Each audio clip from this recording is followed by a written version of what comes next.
I'm sure many of you, if I were to ask, can tell me the story of Thanksgiving. Maybe if you were like me and went to public school, you too got to participate in a Thanksgiving pageant. I was a pilgrim. It was awesome. I even remember wearing special shoes. I was very happy as a child. But it turns out the story that I think we can all kind of agree on of what is the story of Thanksgiving. There was a harvest, there were some Native Americans, people were celebrating, is not necessarily the same story if you were to ask a Native American. They may have said something entirely different. For them, the Pilgrims celebrated the holiday in 1621. But it wasn't just a holiday that they were celebrating. In fact, they were so excited that they had a bountiful harvest that they all shot their guns up into the air, causing the Massasoit people, or Massasoit people, forgive me, to bring their warriors together to go and inspect what was actually occurring, believing that there was a battle at play. The Wampanoag and Pilgrims worked then together and prepared a feast and a political agreement. It's interesting to think that that same holiday that we celebrate with such glee and joy and happiness, for them, they began to gather in 1970 to recognize that among many other treaties, that one wasn't kept either. It's funny when two different people come together, can have an amazing experience and walk away with two different narratives of what actually happened. We live in a world, in a time where we see stories online and in many other venues. Maybe we hear our friends talking, maybe we saw a meme, maybe we saw a TikTok. I love TikTok, by the way. Sometimes it can be super fun. I love the dances. But the sad truth is that beginning in 2016, that's when the algorithms began to take place. That if I were to go Googling a word in and of itself on Instagram, that's where it really began, and it could take me down a wonderful hole, a rabbit hole as it were, and I can just look and look and look, and the algorithm would feed whatever it is that I was looking, and then keep feeding it, and then keep feeding it with other things that were similar, and before I might even be aware, I might find myself in my own echo chamber. Now, I'm sure some of you are aware because we've all kind of, truth be told, raise your hand if you have ever gone doom scrolling through Facebook or TikTok, Instagram. Come on, truthful. Okay. Some of us have even benefited by looking up recipes for gluten-free brownies. I'm telling you, I have found the best black bean brownie recipe I never imagined. And yet, in a documentary that came out this past summer entitled Trustworthy, All Voices Heard, it describes exactly how and why we mistrust the media. Well, it's truly a place that's become the wild, wild west of misinformation and disinformation that unfortunately is having a threat, not just to, us in this country, but frankly all over the world. As a result, or right around the time that documentary came out, it's okay if you didn't see it. I'm a nerd, and I get it. 2/3 of all Americans responded to a study that they perceived American democracy at threat as a result of social media. Half of Americans believed at the same time that there's going to be a civil war in the coming years. You can imagine between which parties. I'll give you a hint. If you mush them together, they form the color purple. The truth is, we're learning that we are more and more divided. And we're finding ourselves in more and more echo chambers. And it's frustrating. And it's confusing because when you're in those echo chambers, everybody thinks exactly like you. And when you exit and look up, you learn that they don't think like you. So I'm sure some of you are aware that on October 7th, something horrific transpired in Israel. Some of you came for a service that was held here between both congregations to honor what transpired.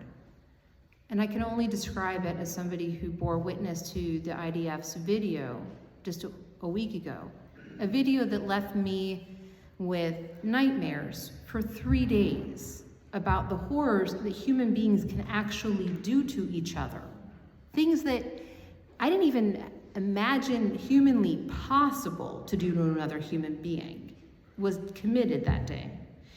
And yet when I looked up and talked to somebody about it, they said, oh, that was just a flash in the pan. Look at what else is going on. And I realized at that very moment, just as they were dismissing the experience of Israelis, it dawned on me just how divided we all are. Many of us are responding to the narrative in one way, and many of us are responding to it in a different way.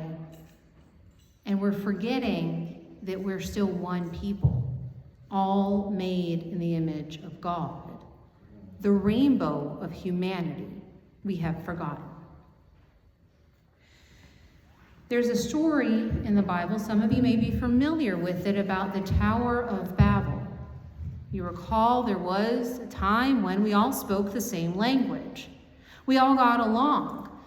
We didn't have these horrific misunderstandings. Instead, we uplifted one another, we celebrated, and then we did what all human beings do. We built a tower to get up into heaven, climb up and be with God, but not in the positive way, in the mostly kind of way. And God responded by saying, look, there's one people, they've all one language. This is only the beginning of what they will do. Nothing that they propose to do will now be impossible for them. Come, let us go down and confuse their language there so they will not understand one another's speech. And from that moment on, or so we're told, we had utter confusion. And we couldn't understand how we were saying one thing to the other. The language was confusing, and it's been chaotic ever since. To be quite clear, some of us are still in that experience. Though we all speak English, sometimes even in this country, we may find ourselves in the bubble of red America, the bubble of blue America, and when we interact, feel misunderstood and maligned by the other. I can tell you, as a Jewish person, living very out as a Jewish person, I'm sure you will figure that out, I've also felt that way since October 7th. I felt as if I have to be a speaker for Israel, defending Israel at all times. Because frankly, when I look on places like TikTok, and you look at the graphs and the hashtags, you can see which is getting more hits and more views. And the effects of that aren't just that we are in our own bubbles. The effects of that is that Islamophobia incidents have gone up 187% in this country, and a child has been killed. And anti-Semitic incidents have gone up over 400%. Over 400%. And so when we're living in this era of not feeling quite so united, of course we wonder, how are we supposed to come around a Thanksgiving table and express gratitude? How am I going to be able to talk to Aunt Schmobido over there who just loves Fox News when all I listen to is MSNBC? Or how will I be able to have a conversation with somebody when I love to read the New York Times and they're only getting it from the Wall Street Journal or TikTok or wherever it is. And our language has changed, and our reference points have changed, and all we feel is alone.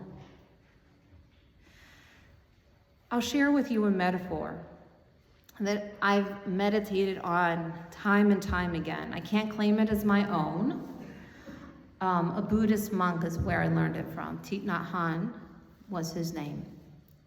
And he talked about how when we are experiencing loneliness, it's as if we're sitting on the top of the ocean and we're feeling the waves go up and down, and we're being smacked in our faces by those same waves, and we're getting even more isolated. And when we look at America, 8% of Americans today claim that they have no friends. And more also claim that they only have maybe one, according to the most recent Pew studies. They're riding the waves at the very top. And it's painful, and it causes consequences, and it causes people to act out in bizarre ways. And it also is the equivalent damage to their body of smoking a pack of cigarettes. That, by the way, is according to the Surgeon General, who was able to share the increase in heart disease and other things. And it makes it hard when you're in that space of bumping around and feeling tossed about to even say thank you. Because you can't even get in touch with who you are inside. But where Thich Nhat Hanh offers his biggest set of wisdom is to pull down inside and remember that we're all connected too. That just because I might be lonely doesn't mean I'm the only person who's ever had that experience. Because sometimes when we're in our pain and we're suffering, we just react out of that pain. And the truth is, and this is gonna take courage, how many of you have ever been lonely in this room? How many of you have ever felt broken?